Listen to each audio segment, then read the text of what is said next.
मंत्रिमंडळ विस्ताराच्या संदर्भातली एक मोठी अपडेट आहे। भाजप 18 ते 20 मंत्रिपद आपल्याकडे ठेवण्याची शक्यता आहे, तर शिवसेनेला 12 ते 13 मंत्रिपद मिळणार असल्याची माहिती सूत्रांनी दिली आहे। तर अजित पवार यांच्या राष्ट्रवादीला 8 ते 10 मंत्रिपद मिळणार असल्याची माहिती आता समोर येते आहे। गणेश ठाकूर आपल्याला अपडेट्स देतात। गणेश, यामिनी, ज्या प्रकारे एकनाथ शिंदेंनी उपमुख्यमंत्री पद स्वीकारलं आणि ज्या प्रकारे त्यांनी इतके दिवस बार्गेन केलं, त्याचाच परिणाम आहे की एकनाथ शिंदे आणि शिवसेना यांना 12 ते 13 मंत्रिपद द्यायला भाजप तयार झाल्याचं कळत आहे।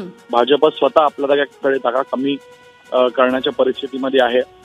म्हणजे 18 ते 20 जागा आता आहे। समजा अजित पवारांना 8 ते 10 देण्याचं ठरलेलं आहे। समजा अजित पवारांना 8 गेले तर भाजपचा आकडा 20च्या पुढे जाऊ शकतो। मात्र आत्ताच्या स्थितीला 18 ते 20 भाजप, 12 ते 13 एकनाथ शिंदे म्हणजे शिवसेना आणि 8 ते 10 अजित पवार, असे हे 3 संभाव्य मंत्रिमंडळांचा फॉर्म्युला तयार झालेला आहे।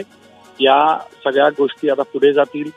जसं देवेंद्र फडणवीस म्हणाले की 16 तारखेआधी म्हणजे नागपूरमध्ये होणारा हिवाळी अधिवेशनाआधीच याबद्दलचा तोडगा निघेल, म्हणून आता नंबर्स ठरल्याचं कळत आहे। या जवळपासचे नंबर असणार आहेत 18 ते 20, 12 ते 13 आणि 8 ते 10। त्यानंतर कोणाची वर्णी लागते या मंत्रिपदांसाठी त्याबद्दलची चर्चा होईल आणि 11 ते 12 तारखेपर्यंत सगळं चित्र स्पष्ट होईल। मंत्रिमंडळ विस्तारही होऊ शकतो अशी चर्चा आहे। म्हणून आत्ताच्या घडीला हीच अपडेट आहे की अशा प्रकारचा फॉर्म्युला ठरलेला आहे। नावांवर चर्चा होईल। 11-12 तारखेपर्यंत विस्तार होण्याची शक्यता आहे। अगदी धन्यवाद गणेश, तुम्ही दिलेल्या या अपडेटसाठी।